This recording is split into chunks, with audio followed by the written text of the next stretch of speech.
Bonjour tout le monde et bienvenue au Mon Corvo pour un flash spécial concernant les dernières nouveautés sur One Piece spécial Wano Kuni. Car ça y est, que ce soit le manga ou l'anime, One Piece porte entièrement les couleurs du pays de l'harmonie et nous vous disons tout ce qu'il faut savoir dans cette vidéo sur le futur de l'arc dévoilé par Eiichiro Oda hors manga. Il y a quelques jours sont sortis les deux nouveaux boosters de Vivre Card dévoilant des informations des personnages importants à Wano et ce que nous apprenons est très surprenant. Premièrement, la révélation principale concerne le légendaire Ryuma, samouraï de Wano Kuni, plus fort épéiste de son temps bien avant Mihawk. Il aurait alors bel et bien tué un dragon pour sauver la capitale des fleurs. Né à Ringo, région enneigée de Wano, retenez bien car on va y revenir, et mort à l'âge de 47 ans, il est connu sous le nom de Ryuma Lune Glacée. En japonais, Ryuma Shimotsuki. Oui, le même nom que la famille de Yasue, daimyo de Wano, sous l'ère des Kuzuki des centaines d'années plus tard. Et même nom que le village d'enfance de Roronoa Zoro.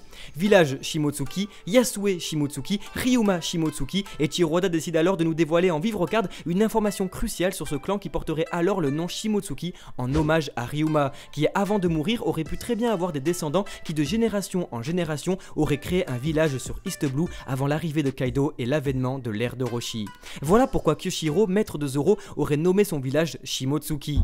Mais ce n'est pas tout, la Vivre Card Dodds confirme indirectement qu'il est bien le créateur de Wano Kuni, ancien tireur de continent. Il aurait créé une île il y a 500 ans et Eiichiro Oda nous l'avait déjà expliqué sur Thriller Bark il y a plus de 10 ans. Sous-entendu qu'il vivait alors sur Onigashima, l'île des démons, expliquant alors les différents climats de Wano comme la neige à Ringo, tout simplement car il s'agit, comme l'indique sa carte, de 5 continents différents et donc de climats différents, non pas séparés par un fleuve mais bien par l'océan même. Et expliquant aussi pourquoi l'île d'Onigashima est l'île dite préférée de Kaido. Le crâne géant de l'île serait donc bien les restes d'un ancien tireur de continent, race dont Kaido pourrait tirer son origine, étant la seule créature avec odds à avoir des cornes, confirmant ainsi la théorie sur le sujet dont nous vous parlons en vidéo il y a quelques mois. Vous trouverez le lien en description, nous vous invitons vraiment à la regarder. Mais ça ne s'arrête pas là car la Vivre Card de Moria sous-entend fortement qu'il aurait affronté Kaido sur Wano Kuni pour récupérer le corps de Ryuma, mais surtout celui d'Odds sur Onigashima, tentant avec Hawkback de créer l'arme ultime pour faire tomber l'empereur. Malheureusement, la suite nous la connaissons tous, lui et son équipage se sont fait massacrer et ont donc décidé de se retirer en créant l'île-navire Thriller Bark.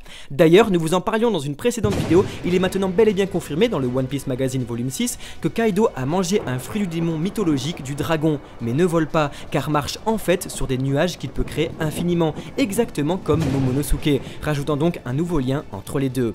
Comme je disais, nous en parlions dans une précédente vidéo, et si vous l'avez loupé, il vous suffit alors de vous abonner à la chaîne, car ça nous encourage aussi nous à faire de plus en plus de vidéos updates comme celle-ci, pour que tout le monde soit au courant, car vous êtes aujourd'hui plus de 260 000 et ça ne fait qu'augmenter. Et merci d'ailleurs pour tout ça, merci pour votre confiance. Vous abonner à la chaîne est juste le plus grand cadeau que vous puissiez nous faire. Alors merci beaucoup et continuons. Aussi, beaucoup de fans attendaient des informations sur la Vivre Card de Carotte, expliquant son absence totale dans l'histoire de Wano. En effet, où est passé Carotte? Depuis presque 40 chapitres, le personnage a totalement disparu, et le magazine volume 6 apporte alors avec lui le doute, corrigeant une page du chapitre 920, la nuit du massacre du clan Kuzuki, laissant apercevoir une nouvelle silhouette chez les calamités, une petite avec de grandes oreilles. Il est sûr qu'une telle correction n'a pas été faite au hasard, Oda ayant décidé de dévoiler la totalité de sa planche. Mais alors, est-ce vraiment une quatrième calamité? Est-ce Carotte? La Vivre Card n'indique rien de spécial, Oda voulant garder la surprise à 100%.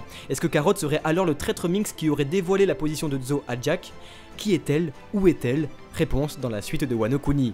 Enfin, niveau casting, Hunter x Hunter séduit One Piece. Après Keiji Fujiwara, voix de Leolio devenant Ryukugyu le taureau vert, c'est au tour de Gon et Killua de rejoindre le casting de Wano Kuni. En effet, Megumi Han, seiyuu du jeune héros de Hunter x Hunter, s'est dévoilé dans le dernier épisode numéro 893 dans la voix de Otama. Et alors, Okiku sera elle interprétée par Maria Issei, doubleuse de Killua. Nouvelle très excitante tant la seiyuu est connue pour doubler de jeunes garçons à la voix un peu plus mûre que leurs amis du même âge, collant donc parfaitement à la situation de Okiku. Pour finir, le tome 93 de One Piece, troisième tome de l'arc de Wano Kuni, s'est vendu à lui tout seul à 1 378 177 exemplaires en une semaine au Japon, gardant toujours et encore la première place des ventes. Comme vous pouvez le voir, les pièces du puzzle se mettent en place petit à petit et de telles révélations dans les Vivre Card et One Piece Magazine laissent à présager des informations très importantes dans le futur de Wano Kuni. Voici donc tout ce qu'il fallait savoir sur les news concernant l'arc actuel qui est sûrement le plus important de tout One Piece. On espère que ce flash spécial vous aura plu pour bien comprendre et surtout être au courant des révélations qui peuvent être faites hors manga. On espère qu'avoir pris le temps de regrouper toutes ces informations vous aura plu